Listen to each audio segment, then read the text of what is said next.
Stop sleeping on sleep. You want to know the easiest way to get your shit together when it comes to your fitness and your health and your workouts and your nutrition is to take that ass to bed.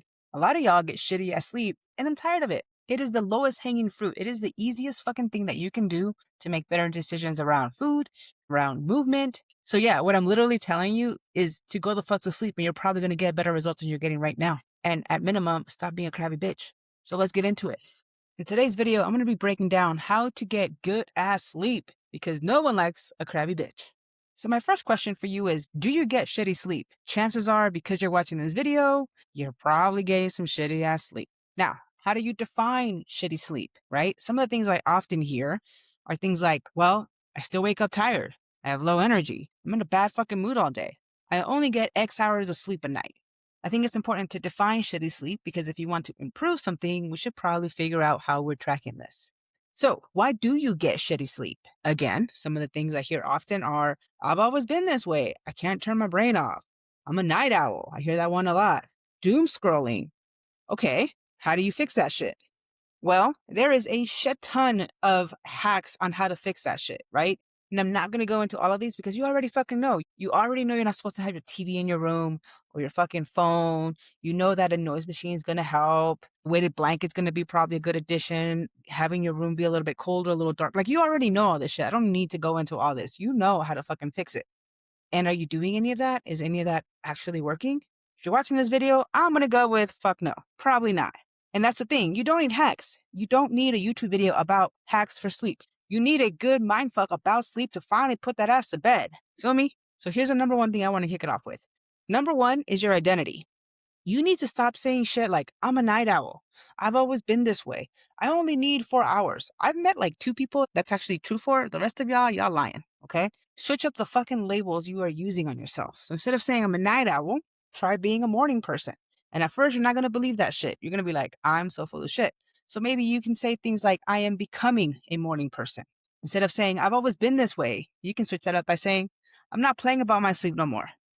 Instead of saying, I only need 4 hours, you can say, I do my best when I'm rested. Okay, so I'm hoping that if you are labeling yourself with labels that do not align with someone that has good sleep hygiene, that shit hit. Okay, because the next thing that I want to talk about is your environment. The number one thing that's going to impact your goals is your identity. Closely right on behind that is your environment. So here's the deal again. This is kind of back to those hacks I was talking about earlier. You already know this shit. You already know you're supposed to have a dark room. You already know it's supposed to be a little colder. You already know that shit. So I'm not going to go into that. The problem is you're just not doing it or not doing it consistently. Okay. And why? Let's be real. I'm going to call you out right now because you want the fucking results without doing the uncomfortable shit. You want to get good sleep while having the TV in your room. You want to get good sleep while having access to your phone so you can doom scroll till 1 in the fucking morning. Get over your shit. That's not how it works, okay? The uncomfortable shit is like setting up your environment, even though you really want to watch Netflix, right? Or having that hard conversation with people who impact your sleep schedule. Something's got to change, right? Because this shit ain't working for you right now. So lovingly, get the fuck over it. Do the hard shit. If keeping the phone, the TV, avoiding the relationships, if that shit worked, you wouldn't be such a sleepy, crabby bitch right now, right? Right. So, number one, adjust your identity. Number two, optimize your environment. Got it? All right, let's keep it pushing. Really, my goal on this video is to mind fuck you and help you reach an aha moment around sleep so that you can actually fucking get good rest, hence make better fucking decisions all day. So let's go over all the bullshit I hear around shitty sleep. You ready? Let's start with an easy one because the solution to this one is a little bit more hacky and less like mindfucky, and that's I can't turn my brain off. Now, there is definitely sleep disorders and insomnia is a real thing. I'm not saying those things are not, okay? What I'm saying is that if those things don't apply to you and you're still getting shitty sleep, I'm going to share what worked for me. I'm not saying this works for you. I'm not saying this is the only way to make it happen. I'm going to share that this is what I did and this fucking worked, okay? So number one, I write my to-do list for tomorrow at night, the night before. So tonight, before I close my computer, I'm going to write down the 3 things I got to do tomorrow, not 15. I'm sure I have 15 things to do tomorrow and they're all important, but not really. It's really 2, 3, 4 things that I got to get done tomorrow that are actually fucking important. And I write those down so that tomorrow when I wake up, I'm not waking up in anxiety and being like, I got so much shit to do. Where do I even fucking start? And I have to go through this list of giant things to do and identify which ones actually matter. I plan all that shit the night before so that I wake up, guess what? Without anxiety. And I can go to sleep easier because I'm not anxious. Number two, while I'm laying there, I go through a little gratitude list because every night that I lay down, I'm like, fuck, I didn't even get anything done today. Like, I still got so much shit to do. And what kicks that thought right in the balls is me going through a gratitude list. It literally takes me 30 seconds. I just go through my day and I'm like, oh, well, I got in a car accident today, which I actually did. And it's an inconvenience. Everybody's okay. I have the resources to get out of the situation. That could have been so much worse. I'm grateful that it wasn't. It's at two really good classes. I had a record-breaking attendance for my master class I taught today. I had a really good workout. I was able to call my mom and she was so funny. And I just go through my day and I'm grateful for the things that went well and I'm grateful for the things that didn't go wrong. That's also very much a part of it. Number three, I think about the things I got to do tomorrow. And I just think to myself, what if all of this works out? Like, what if tomorrow turns out to be like best case scenario all day long? What would that look like? And I envision that and I kind of manifest that and I put that order out to the universe to like hook me up. So if you're doing the hacky stuff consistently, that's key, and you try a little plan like this to help lower your anxiety and stress at night, and you're still stressed the fuck out and anxious at night, then you might have to actually cut out or cut down a lot of the bullshit in your life. AKA, you are doing too damn much. Someone had to say it. I'm a volunteer. Now, the next one I hear all the time. It's the only me time I get. This is the only me time you get. Again, you might have to cut out and cut down a lot of the bullshit in your life. AKA, you're doing too much. And I, again, will volunteer to tell you that shit because somebody got to.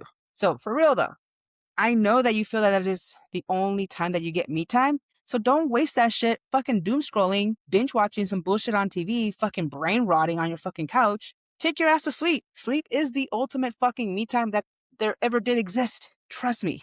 So again, I'm going to share with you what's worked for me. I'm not saying you can do this or you should do this. This is just what worked for me. What I chose to do is shift my me time to the start of the day. Most people go to work and then come home and then have me time. I wake up early to have my me time, go do whatever the fuck I want to do, my workouts, my errands, hang out with my girl. All that shit for me happens at the start of my day. So I get to have like me time regardless. And then I go to work and I have, my responsibilities. And then I have my little wind down time here in the evening. So for me, I shifted my time to the start of the day. If you're not able to do that, you can find other ways to get it in. The whole point I'm trying to make is plan for it. Don't just have it be an afterthought for when you come home after work, all fucking tired from being kicked in the balls all day. Okay, make a plan for when you can have some bomb ass me time. Don't just wing it. Next thing I hear all the time, this is the only time I get to see my boo. Okay, and how's that working out? Y'all probably just brain rot together. Wouldn't both of y'all benefit from a better rested partner? I'm just saying, plan it and plan it better because you fucking plan date night, don't you? This is the same shit, but betterer because you're planning for both of y'all to get better sleep throughout the entire fucking week. And I guarantee both of y'all's asses is going to show up less crabby, more present, and be a better partner than ever with some goddamn sleep. All right. Okay, so that just covered all the common things I hear around sleep. And now it's time for some brain gains around sleep. I'm hoping to teach you some shit that make you snap out of all the bullshit you're telling yourself about sleep and actually start to make some fucking change. Now, did you know sleep has its own kind of quote unquote metabolism? Y'all know about metabolism when it comes to muscles and nutrition and working out, but sleep has its own type of metabolism. Okay, for sleep, it's called your circadian rhythm. Just how metabolism tells you when you're hungry or when you're full, your circadian rhythm tells you when to wake the fuck up and when to go the fuck to sleep. And you want to know what fucking regulates it? Light and darkness. Hence why you should sleep in the fucking dark without a goddamn screen. Light cock blocks your sleep. Dark optimizes your sleep. Now here are some circadian cock blockers for you to keep an eye out for. Number one, caffeine. Caffeine definitely cock blocks good sleep, especially if you have it later on in the day. Some people say don't have it after noon. Some people don't say don't have it after 3. Whatever that is for you, depending on your schedule, because you might work like a night shift or something. Figure out what time caffeine starts to fuck with your sleep and stop that shit. And I'm not just talking coffee. I'm also talking about those goddamn energy drinks. Next, eating too close to bedtime. And not because if you eat past 7, it turns to fat. That is bullshit. It cock blocks your sleep because if you eat too close to bedtime, Instead of your body using your energy to recover, it's using that energy to digest your fucking food. And because it's actively doing that, it's going to keep your ass up. So don't eat too close to bedtime. If you want to know how close to bedtime, try to eat at least 3 hours before you go to sleep. Next up, alcohol. Oh man, alcohol definitely cockblocks the shit out of your sleep. You may fall asleep because you're drunk as fuck, but you're gonna get bullshit, shitty ass sleep.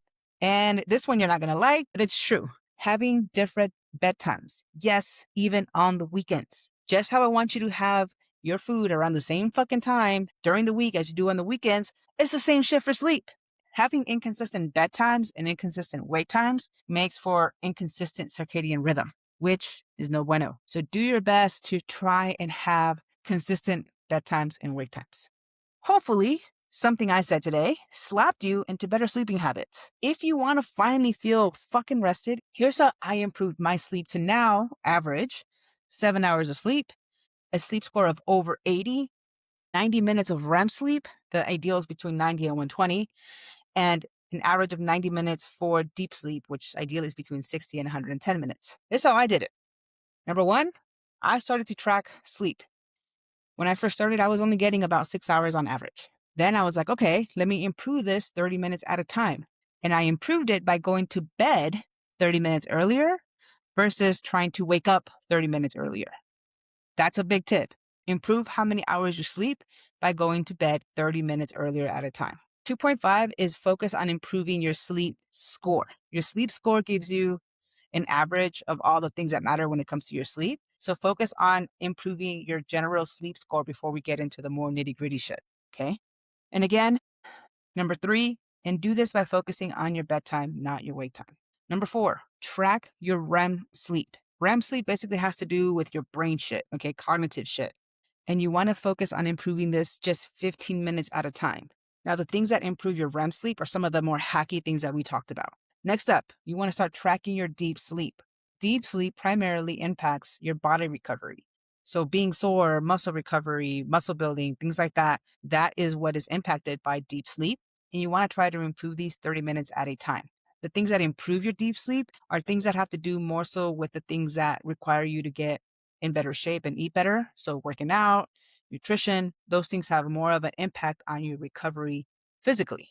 So before you go, remember this fucking pyramid right here. Sleep is the foundation for all this other bullshit. Okay? Doesn't matter if you're working out. If you get shit sleep, that muscle recovery isn't going to happen. If you're eating well and you're getting shitty sleep, it's going to be harder for you to make better decisions around food. If your mental health is fucked up and you're getting shit sleep, just improving your sleep alone is going to help with that tremendously. So here's an example of how to use this. The other night, my flight got delayed. I didn't get home till 3 a.m. I had to work out in the morning, and I was like, get up and only have slept 4 hours and go work out, or sleep. Which one's more important, according to this pyramid? Sleep. So guess what? I skipped the workout. I got better sleep. Problem solved. Okay, remember this pyramid when things don't go according to plan and you have to make a decision about what to do and what not to do. All right, y'all. Usually I say ta-da, but since I'm talking about sleep, I'm going to say night-night. If you found this helpful, please make sure to drop a fucking comment. Make sure you hit subscribe and keep an eye out for my next video where I talk some more shit to help you become a happy, healthy homo. Peace.